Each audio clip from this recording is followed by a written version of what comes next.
তো বন্ধুরা, পাবদা মাছের আমি ঝাল করব বলে আমি কড়াইতে সর্ষের তেল, ফরচুন মাস্টার্ড অয়েল বসিয়ে দিয়েছি। এটা খুব ঝাঁঝ হয়, তাই ফ্রাই প্যানটা যেহেতু গরম হয়ে গেছে ওই জন্য আমি তেলটাকে দিয়ে এটাকে একদম আমি লোতে রেখে দিয়েছি। দেখো একদম লোতেই আছে।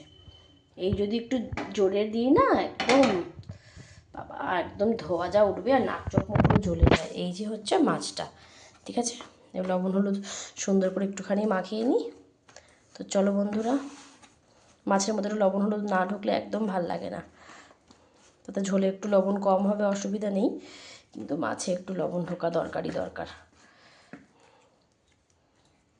কি তাই না বলো? শর্ট টাইমের মধ্যে করছি। আমার শ্যাম্পু হয়ে গেছে আজকে, আমি আগামী দিন থেকে পুজো দিতে পারবো, অসুবিধা নেই। কিন্তু তাও মেয়ে যেহেতু আজকে বললো মা তুমি রান্নাটা করছো, তাহলে পুজোটা দিয়ে নিই। যেহেতু একটু বড় হয়েছে, সব কিছু শিখে গেছে, তো ওই জন্য ওই পুজোটা এখন দিয়ে দিচ্ছে। এই কদিন ধরে ওই আমার অসুবিধা থাকলে ওই পুজোটা দিয়ে দেয়।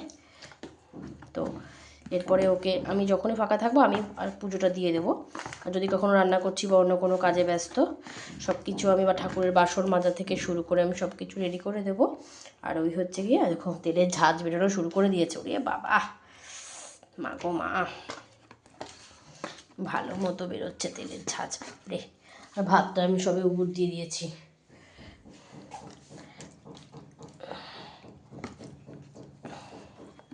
প্রত্যেকটা মাছে খুব ভালো করে আমি লবণ হলুদ মাখিয়ে নিলাম।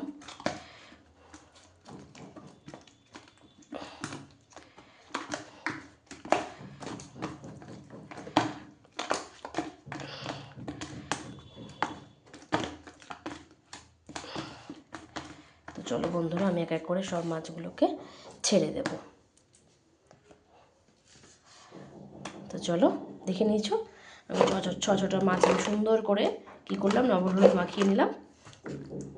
তো চলো এবার আমি সর্ষেটাও বেটে নিয়েছি। এই যে মিক্সিতে সর্ষেটা পেস্ট করা হয়ে গেছে লঙ্কা দিয়ে, আর এই যে টমেটো একটুখানি দেবো কুচিয়ে নিয়েছি। তো চলো আমি পরে আবার আসছি।